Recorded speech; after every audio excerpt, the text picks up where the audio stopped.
야담상회를 찾아주신 마님들과 선비님들 감사드리옵니다. 야담상회, 오늘의 이야기 시작합니다. 옛날 옛적의 조선, 번듯하게 자리 잡고 있는 한 고을의 기와집에는 일견 조신해 보이는 젊은 마님이 한 명 살고 있었습니다. 그녀의 이름은 박규선으로 집안에 머슴 서넛을 두고 부릴 만큼 가세도 괜찮은 집에서 지내고 있었습니다. 어린 나이에 시집와 슬하에 자녀를 두어 벌써 시집과 장가로 치워낸 아들과 딸들이 먼 고을에 터를 잡아 잡음 하나 없이 유복하게 지내고 있는 형편이었지요. 주색에 빠져 한 달에 한 번 집에 들어올까 말까한 서방이 그 선의 흠이라면 흠이었지만 어차피 거상 가문이었던 집안들끼리 서로의 가업에 줄을 댈 이익을 위해 정한 혼처였기에 처음부터 서방에 대한 연심 따위는 일절 없었던 규선은 크게 개의치 않았습니다. 밖으로 놔두는 남편에 대한 아쉬움이나 질투도 애정이 있어야 생기는 법. 그리하여 규선은 서방의 외도를 문제 삼지 않았답니다. 남편이 주색을 쫓아다니는 것은 좋아해도 집안의 재산을 축낼 정도로 바보천치는 아니었기에 하물며 주색 노름조차도 철저하게 손익을 따져보고 제가 품은 여인들에게 엽전 한 푼도 허투루 내어주지 않는 자린고비의 모습을 잃지 않았지요. 오히려 집에 남편이 있는 것이 더 귀찮기만 했던 규선은 그런 남편의 행보를 장려하기까지 했습니다. 대를 이을 자손도 다 낳아 장성시켰겠다. 규선 역시도 다른 재미를 보기 시작하려 하는데 남편이 하는 일도 없이 집안에만 있으면 외려 걸리적거렸을 테니까요.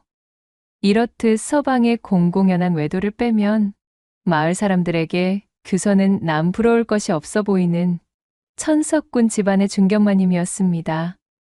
그러나 인생의 대소사에 큰 파도가 없었던 규선의 무료함이 원인이었을까요? 언제부터인가 규선에게는 아주 못 말릴 몹쓸 버릇이 하나 생기게 되었으니 그것은 바로 밑도 끝도 없는 허풍을 떨어대서는 당하지 않아도 될 공변을 사서 당한다는 점이었습니다. 다른 사람에게서 자신이 주인공인 양 주목을 받는 것이 이 규선에게는 더 없는 즐거움이자 즐길거리였지요. 세상에서 그것보다 더 재미있는 일은 없었습니다. 무렴에 좀이 쑤셔 마당을 거닐던 규선이 번뜩 영감을 얻은 얼굴로 희죽거리며 대문을 나섰습니다. 그날은 동네에 난다긴다 하는 수다 친구들이 한데 모이는 다과회 날이었지요. 먹고 사는 문제에 집중하지 않아도 되는 돈푼 깨나 있는 집안의 여인네들끼리 안방에만 갇혀 지내는 것이 답답하던 차에 규선이 이들을 규합하여 만든 일종의 사조직이었습니다. 그들은 이렇듯 다과회를 명목으로 정기적으로 모여 여느 호사가들 못지않게 동네에서 일어나는 대소사의 촉각을 곤두세운 채 쓸모없는 수다들을 잔뜩 떨어대는 시간을 가지곤 하였어요. 이날도 흥이 오른 박규선을 필두로 여느 아낙네들이 한데 모여 차와 다과를 곁들이며 이야기꽃을 피우고 있었지요. 동네 수다 친구들이 모인 다과회에서 잔뜩 흥이 오른 박규선이 또 그 몹쓸 버릇으로 자중을 휘어잡고 있었습니다. 그녀는 누가 들어도 대도 않는 소리들을 늘어놓으며 허풍으로 가득 찬 허황된 이야기들을 꺼내놓고 있었어요. 그러던 중 한 아낙네가 찻잔을 내려놓으며 한껏 과장된 몸짓으로 포문을 여는 것이었습니다. 저기 말일세, 내가 말이야? 소시적에 저 탐라도에 내려가 본 적이 있었단 말일세. 헌데 거기서 진주를 따는 해녀를 보았지. 세상에, 그런데 말이야, 그 깊은 바다에 뛰어들어서는 1시간이나 물속에 들어가서는 나오지 않는 것이 아니던가? 나 원참, 제 아무리 해녀라고 하지만 1시간을 물속에서 숨조차 쉬지 않고 버티다니. 그것이 어찌나 신기하던지 말이야. 넋을 놓고 그 해녀의 물질을 구경하느라 시간이 흐르는 줄도 몰랐지 무언가? 아낙네의 말에 자중에 모두가 감탄을 맞이 않으며 술렁였지요. 그러자 반대편에 앉아있던 아낙네가 그 말을 이어받았습니다. 에이그, 이 사람아. 겨우 그것을 가지고 무슨 야단 법석을 떠시나들. 내가 알고 있는 어부 하나가 있는데 그치는 더욱 대단하다네. 아침에 물속에 들어갔다가는 점심나절 때나 되어서야 겨우 점심을 먹으러 올라오더구만. 내 그치에게 다가가 어찌된 연유인가 물어보니 물속에서 고기를 잡다가 자기도 모르게 노고남이 몰려와 바다 밑바닥에 산호초를 붙들고는 한잠 시원하게 퍼질러 자고 올라왔다나? 이 허풍을 들은 다과회장의 모두가 깔깔 웃음을 터뜨리며 농담도 지나치다며 난리를 치는데 그 분위기를 가만히 들여다보고 있던 규선은 좀이 쑤실 지경이었습니다. 자중을 휘어잡은 방금 전 안악내의 농담을 농담으로 받지 못하고 자신이 이 분위기를 이끌고 싶다는 욕심만이 그녀를 괴롭히고 있었지요. 결국 규선은 코웃음을 치면서 안악내들의 대화에 참전하고 말았습니다. 에이, 이보시게들 겨우 그따위는 문제도 아니라네. 내 친구 하나가 있었는데 말이야. 3년 전 시댁에서 소박을 맞고 돌아왔었는데 아니 글쎄 억울하다면서 그리 슬퍼하더니만 내가 보는 앞에서 강으로 첨벙 뛰어들지 않았겠는가? 헌데 말일세 3년이 지난 지금까지도 아직 안 올라오고 있지 무언가? 어때? 무려 3년이라네 3년. 자네들이 보았다던 그치들도 내 친구에 비할 바가 아니 되지. 어떤가? 대단하지 않은가? 맙소사. 규선의 말을 들은 다과회장의 모든 안악내들의 표정이 일순 싸늘하게 굳어버렸습니다. 아, 아니 이보시게. 자네 지금 그걸 농이랍시고 하는 겐가? 웃어넘길 일이 아닌 것을 어찌 이리 경박하게 말하신단 말이던가.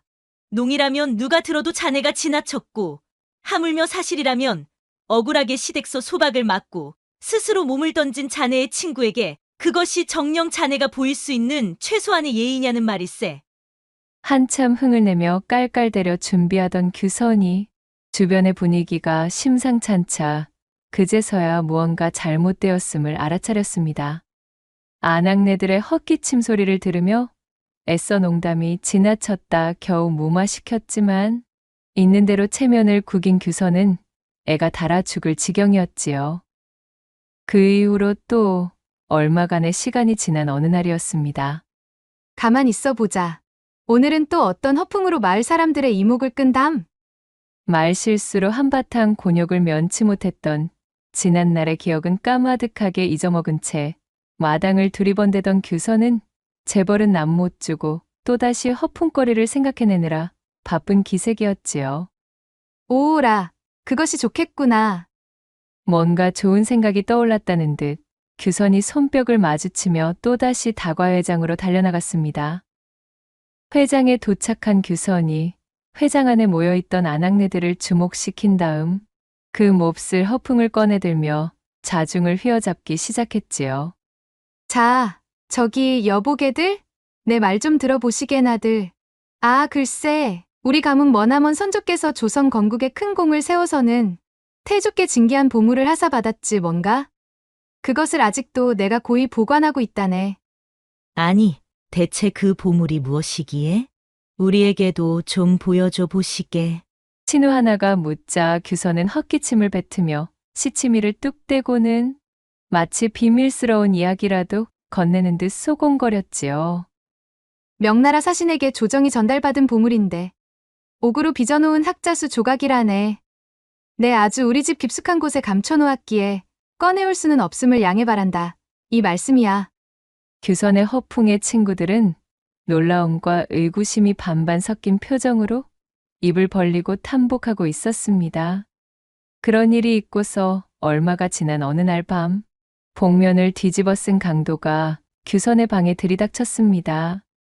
동네에서도 입이 싸기로 둘째가라면 서러워할 여편네들만 엄선하여 모인 자리서 규선은 제 입으로 방정을 떨어놓았으니 소문이 퍼져 도둑이 드는 것은 당연했던 결과였지요. 강도는 규선을 겁박하며 옥으로 만들었다는 학자수 조각을 내어놓으면 목숨만은 보전해주겠다고 으름장을 놓았습니다. 허나 그것이 어디 존재하기나 하는 물건인가요? 있지도 않은 보물로 잔뜩 허풍이나 떨 작정이었지. 이렇게 소문을 듣고 제 집의 강도까지 들이닥칠 줄은 몰랐던 규선은 사색이 되어 벌벌 떨며 그것은 허풍일 뿐이라고 싹싹 빌었어요. 처음에는 규선의 말을 믿지 않던 도둑도 집안 여기저기를 아무리 뒤져도 학자수 조각이 나오지 않자 헛걸음에 화가 머리끝까지 뻗치게 되었지요. 되는 대로 일단 금비녀와 옷반지 등 눈에 보이는 폐물을 싹쓸이 한 뒤 규선의 양쪽 발목에 하나씩 비단천을 둘둘 감아서는 쫙 벌려 그야말로 망측하기 짝이 없는 자세로 묶어버렸습니다. 콧김을 뿜으며 씩씩대던 도둑이 말했어요. 흠씬 두들기지 않은 것을 다행으로 여기시오. 나원 재수가 없으려니까 재물이 있어도 없다 감추는 자는 모았어도 없는 재물을 동네방네 떠들면서 제발 나 잡아잡수쇼 하는 사람은 도적질 3년의 처음이로구만. 어디 내일 아침까지 이 흉측한 몰골로 계시면서 본인의 그 주둥이를 좀 다스릴 생각을 해보시길 바라겠소이다. 그렇게 콧김을 뿜으며 잔뜩 성을 내고 두 손을 대롱대롱 매달아둔 강도는 호련히 어둠 속으로 사라져버렸고 규선은 다음날 아침 무난 인사를 올리러 들어온 몸종이 그녀를 발견할 때까지 그렇게 꼼짝없이 묶여 있어야 했지요. 강도의 습격으로 놀란 가슴을 진정하기 위해 나흘씩이나 자리에 드러누워 꿈쩍도 못하던 규선. 그 봉변을 당하고도 정신을 차리지 못한 그녀는 촉새 같은 입이 근질거려 도저히 견딜 수가 없었습니다. 도둑이 들어와 한바탕 치도곤 당한 일을 잔뜩 부풀려 어떤 허풍으로 녹여낼까 고민하던 것도 잠시 그녀는 다음번에도 혹여나 이런 흉악한 일이 일어날까 두려웠습니다. 보아하니 이런 쪽의 허풍은 위험 요소가 상당하여 아니 되겠구나. 후폭풍으로 봉변이 들어오지 않을 만한, 다시 말해 뭔가 든든하게 내 뒷배가 되어줄 그럴듯한 허풍이 없을까나. 곰곰 생각에 잠겨있던 규선은 문득 자신이 박씨 성을 가진 것에 생각이 미쳤습니다. 옳거니, 그러면 되겠구나. 이것 참, 내 머리는 어찌 이리도 비상한 게야? 사내로 태어났으면 필시 한 자리 거하게 했을 것이지. 그렇고 말고. 이번에도 스스로 대견할 정도의 좋은 생각이 떠오른 그녀는 자리를 박차고 일어나 다과회 친구들이 모여있는 회장으로 달려갔습니다. 나으려간 코빼기도 보이지 않던 규선이 등장하자 친구들이 그녀 주위로 몰려들었고 오래간만에 받는 주목에 한껏 고양된 규선은 그 봉긋한 입술을 바삐 놀리며 허풍을 쏟아내기 시작했지요. 여보게들, 암행어사 박문수, 다들 알고 있지? 박문수, 한양바닥에서 떠들썩한 그 어사 박문수를 말하는 게야? 임금 앞에서조차 수틀리면 바른 말을 뱉는 통에 적수가 없다는 바로 그 박문수? 그래, 바로 그 유명한 박문수 말일세. 지금 조선바닥에서 그 박문수를 모르면 어디 조선 종자라 할 수가 있겠는가? 회장의 아낙네들이 술렁이자 규선은 한껏 목을 가다듬으며 말을 이어나갔습니다. 사실 이것은 극비로 붙이고 있었는데 그 녀석이 바로 한 다리 건너 내 조카뻘 되는 사람이야. 규선의 폭탄 발언에 회장 안의 모든 사람들이 일제히 눈을 부라렸습니다. 그래, 바로 이 맛이지. 사람들의 시선이 자신에게 꽂히자 규선의 온몸이 전율하듯 짜릿하게 아려왔지요. 탄력을 받은 그녀는 더욱 입을 놀리기에 이르렀습니다. 문수 그 녀석 말이지? 어릴 때부터 참으로 영특했었지 뭐야. 내 말을 얼마나 잘 따랐는데. 그러자 잠자코 듣고 있던 아낙 한 명이 못 믿겠다는 어투로 말했어요. 아니 이 여편네야. 아무리 그래도 그렇지. 천하의 그 박문수가 자네 가문 사람이라니. 갖다 붙인다고 다 말인 줄 아는가? 자네와는 나이도 맞지 않는 것으로 아는데. 그 말에 석연찮아 하던 사람들이 일제히 웃음을 터뜨렸고 규선은 당황하여 얼굴이 잠시 붉어졌으나 이내 큼큼 헛기침으로 목을 가다듬고는 품에서 족보를 꺼내 펼쳐 보였습니다. 자, 이것이나 보고들 말하시게들. 여기에 이렇게 해서 우리 증조부가 계시고 또 여기로 이렇게 맥을 이어서 쭉 내려오다 보면 오라, 그래, 바로 여기에서 경주 이 씨가 우리 집안으로 들어와서 슬아의 아들 딸을 두었는데, 자, 여기를 좀 봐. 우리 문수의 이름이 떡, 한이 쓰여 있지를 않은가 말이야. 돌고 돌아먼 친척이자 학렬로는 조카뻘 되시겠다 이거지. 족보에 쓰인 꼬부랑 글씨들을 보여주며 되도 않는 일장연설을 해본들. 그저 남편 덕에 안방마님 자리나 꿰차고 콧방귀나 낄 줄 알았지. 제대로 글 공부도 하지 않아 읽을 줄도 모르던 까막눈의 아낙네들이 그것을 어찌 알아보겠어요. 그런가 보다 하며 다들 고개를 갸웃거리고 있을 때 한창 신이 난 규선이 본격적으로 허풍 보따리를 풀어놓았습니다. 우리 문수는 여느 학동들과는 아주 달랐어. 어려서부터 싹이 남달랐다고나 할까? 다른 아이들하고 좀 달랐어. 하나를 알려주면 열을 깨우치곤 하였지. 그러면서 어릴 적 함께 성장하며 겪었던 이야기나 같이 뛰어놀며 나눴던 밀담들을 거창하게 엮어 떠들어대니 모두가 규선이 토해내는 박문수의 유년 시절 이야기에 귀를 쫑긋 세웠지요. 허풍선이 외길을 달려오던 규선은 이야기를 맛깔나게 빚어내는 재주 하나는 기가 막혔기에 사람들은 금세 그녀의 힘찬 웅변에 빨려 들어가고 말았습니다. 그날 입에 침이 마르도록 떠들어댄 이야기가 소문의 꼬리를 물고 물어 장안에 파다하게 퍼져나간 후 규선은 그야말로 고을의 최고 유명인이 되었습니다. 여보시게, 저기를 좀 보시게나. 우리 고을 최고의 유명인사께서 지나가고 계시지를 아는가? 저 여인이 바로 그 어사 박문수와 친척 되시는 박규선 여사라지를 않는가? 아니, 그것이 정말인가? 그 유명한 어사 박문수와?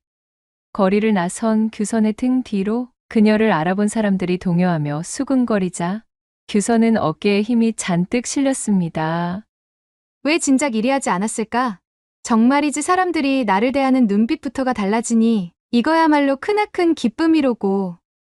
박문수의 이름을 팔아 톡톡히 유명세를 치르고 있자니 그녀의 콧대가 높아지고 걸음걸이부터 거만이 쏟아져 나왔지요.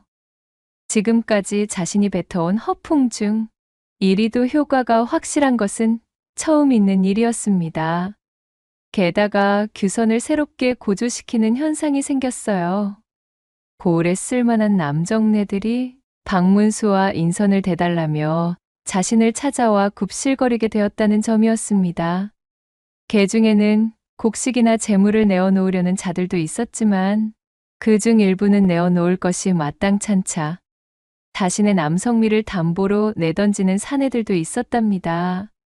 일전에는 그저 허풍선이 행고만 걸으며 허영심을 채우는 것에 급급하던 규선도 밀려드는 사내들의 물질적, 육체적 공세에 그만 정신을 놓은 채로 흠뻑 빠져들고 말았지요. 다과회의 그 수많은 아낙네들을 제치고 사내들은 오로지 규선과의 인선을 대기 위해 몰려들고 있었으니 이 황홀한 유명세의 달콤한 맛을 어찌 포기할 수 있었겠어요.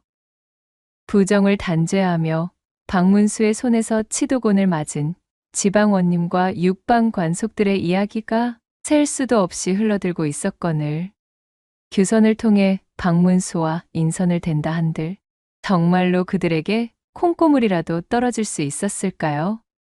허나 조정과 장안에서 이름이 드높던 어사를 지인으로 두고 싶어 했던 사내들의 욕심은 조금만 살펴보면 훤히 보일 수 있었던 사리판단마저도 흐려놓고 있던 것이었어요. 살림살이가 풍족하여 재물에는 흥미가 없었던 규선은 마침 남편도 외도에 미쳐 집안을 등한시하고 있겠다. 앞다투어 자신을 찾아오는 자들 중에서도 야심이 상당한 사내들로만 추려 별채에 들이고는 생전 처음으로 질펀한 집맛을 맛보기에 이르렀습니다. 처음에는 밖으로 놔두는 남편에 대한 반발심으로 저지른 일이었지만 이것이 점점 맛을 익히다 보니 웬걸요? 허풍을 던지며 사람들의 이목을 끄는 것과는 또 다른 각별한 즐거움이 숨어 있던 것이지요. 다과의 여편네들이 기둥서방을 하나씩 달고 다닌 이유가 바로 이 맛을 포기할 수 없어서였구만. 참으로 부덕한 일임에도 짜릿함이 그치지를 않는군. 용모가 뚜렷하고 기골이 장대한 사내를 추려 머슴들의 눈을 피해 별채에서 서로를 얼기설기 엮어 근사한 정형으로 밤을 태워내니 이 어찌 환상적이지 않을 수가요?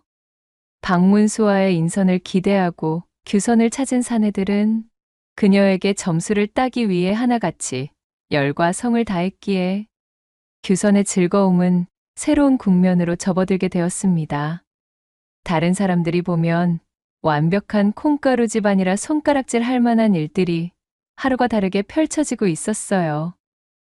달빛이 스며드는 처마 밑 규선의 남편은 한창 열을 올리던 기방에 행차한 지 사흘째. 죽었는지 살았는지 소식이 끊긴 지도 오래였지요. 집안의 하인들도 모두 잠이 든 삼경의 시각이었습니다. 어둠 속에서 어디선가 짤랑거리는 엽전 소리가 어슴푸레한 달빛을 뚫고 들려오고 있었어요. 이윽고 규선의 집 마당에서 월담하는 소리가 들려왔고 그 그림자는 익숙한 듯이 규선의 방을 향해 다가서고 있었답니다. 방 안으로 스며든 그림자의 손에는 차가운 엽전꾸러미가 들려 있었습니다. 보시게 얘까지 오는 동안 마주친 사람은 없겠지. 여부가 있겠습니까, 여사님? 조심, 또 조심하여 넘어왔지요. 일렁이는 호롱불빛을 받아 드러난 사내의 얼굴은 일부분 어둠 속에 잠겨 있었지만 그 눈빛만큼은 어둠을 뚫고 선명하게 규선을 향해 있었습니다. 여기는 약소하지만 제 나름의 성의로 준비한 금액입니다. 허나 약조한 금액을 맞출 수가 없었기에 심려하던 차, 듣자 하니 여사님께서는 박문수와 인선을 대는 대가로 다른 것도 받으신다 하기에 일이 찾아오게 되었지요. 뭐 그것이 틀린 말은 아니네만 무조건 다른 것으로 받지만은 않는다네. 그것이 쓸만한지 어떤지 내 알아본 뒤에나 그것으로 합당한지를 결정하는데 어떠한가 자신이 있으시던가? 규선이 씩 웃으며 던진 대답에 사내의 눈이 불빛을 받아 일렁이기 시작했지요. 탐욕과 열정, 그리고 동시에 위험한 약조가 뒤섞여 있는 삼경의 야수 같은 눈빛이었습니다. 여사님께서 만족하실 수 있도록 최선을 다해보겠습니다. 박문수 어사와의 연줄이 생기는데 어찌 제가 최선을 다하지 않겠습니까, 여사님? 그렇게 뇌물을 들고 밤 기운을 빌어 스며든 사내는 규선에게 다가왔고 두 사람의 짧은 입맞춤이 밤의 정적을 깨뜨렸습니다. 이윽고 규선의 숨소리가 밤의 어둠 속에서 더욱 짙게 새어나왔습니다. 한쪽으로 치워둔 전대가 몸부림치는 규선의 발끝에 채여 짤랑거리는 소리가 들렸지요. 어둠에 적셔진 두 사람의 몸짓은 비밀스러운 밤에 묻혀 마치 속삭임처럼 물들고 있었습니다. 그렇게 새벽이 오기 전까지 규선과 사내는 서로의 거래를 위한 시간을 가졌고 한껏 만족한 목소리로 규선이 말했습니다. 이거 아주 대단히 만족했던 밤이었다네. 내 꼭 자네에게 좋은 기별을 넣어줄 테니 잠시만 기다려 보시게나. 이거 영광입니다, 여사님. 그럼 좋은 소식 기대하고 있겠습니다. 밝게 웃어 보인 사내는 새벽 달기 울기 직전 규선의 방을 나와 어둠 속으로 사라졌습니다. 사라진 사내가 나간 방향을 바라보며 규선이 흡족한 듯 중얼거렸지요. 이거 박문수 덕에 늦음하기 나의 인생의 꽃이 피게 생겼구나. 참으로 박문수와 친척벌 된다 벌려놓은 허풍이 이리도 막강할 줄이야. 여혹시 나의 머리는 비상하단 말씀이지. 규선은 깔깔 웃음을 터뜨리고는 박문수와 연주를 대기 위해 찾아온 사내와 한밤중 잔치를 벌이느라 잔뜩 헝클어져 있던 자신의 머리카락과 옷매무새를 정리한 뒤 땀에 흠뻑 젖은 몸을 일으켜 목간을 할 준비를 시작했지요.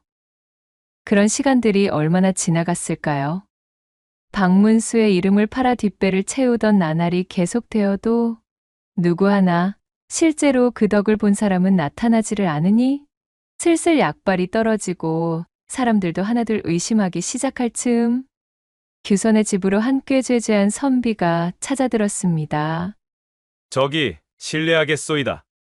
길을 잃은 나그네요만 잠시 안으로 들어 이야기를 좀 여쭈어도 되겠는지요? 어머, 그렇습니까? 어서 드시지요. 바깥 주인은 주색 노름으로 집을 비우는 날이 허다했으니 홀로 이래저래 무료했던 규서는 평소 지나가는 과객들이 집을 찾아오면 흔쾌히 맞이해 베풀곤 하였습니다. 그런 쪽의 인심은 후한 그녀였던 데다 그들이 들려주는 세상 돌아가는 이야기를 소상히 기억해 두었다가 고을 바깥의 소식에 어두웠던 다과회 여편네들에게 보란 듯 이야기를 풀어내 자신의 허영심을 채우는 재료로 삼곤 했던 터였지요. 세상 물정에 어두웠던 여편네들 머리 꼭대기에 자신이 올라서는 기분이 아주 달콤했기에 규서는 오고 가는 나그네들의 방문을 결코 막는 법이 없었답니다.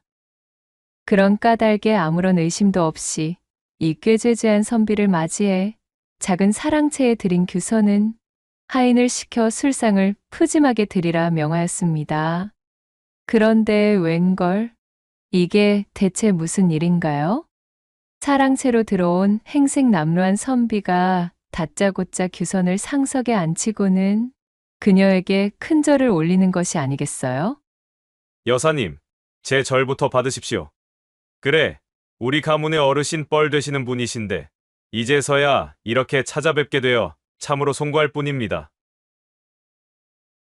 뭔가 이상한 낌새에 당황한 규선이 벙찐 표정으로 나그네를 바라보는데 맙소사? 선비의 허리춤에서 덜렁거리며 매달려 있는 마패가 규선의 눈에 선명하게 들어왔습니다. 마패. 그야말로 혼비백산해버린 규선은 온몸에 털이 곤두서는 기분이었어요. 설마 진짜 박문수 어사님? 말도 제대로 나오지 않는 목소리로 두 선이 묻자 남루한 선비, 아니 어사 박문수가 씩 웃으며 대답했습니다. 어허, 어사님이라니요? 이거 참으로 서운하기 짝이 없습니다, 그래? 어찌 그리 대면대면한 호칭으로 저를 부르십니까? 고을에서 떠도는 이야기를 듣자 하니 저와 함께 유년 시절까지 보내신 어른이시던데 일이 낯설게 대하기가 있으십니까? 말씀 낮추시지요. 학렬로는 제가 조카뻘 아니겠습니까? 박문수가 능글맞은 웃음을 머금고 쏘아대는 비꼬매 규선은 사색이 되어 그의 발밑에 엎드렸습니다. 아이고, 어사 나으리. 제발 한 번만 살려주십시오. 이 인연이 정신이 나가 그만. 그야말로 죽을 죄를 지었습니다. 천지분간을 못하고 입을 놀려서는. 규선은 거짓말처럼 제 앞에 나타난 진짜 암행어사 박문수의 바짓가랑이를 붙잡고 통사정을 하며 매달렸답니다.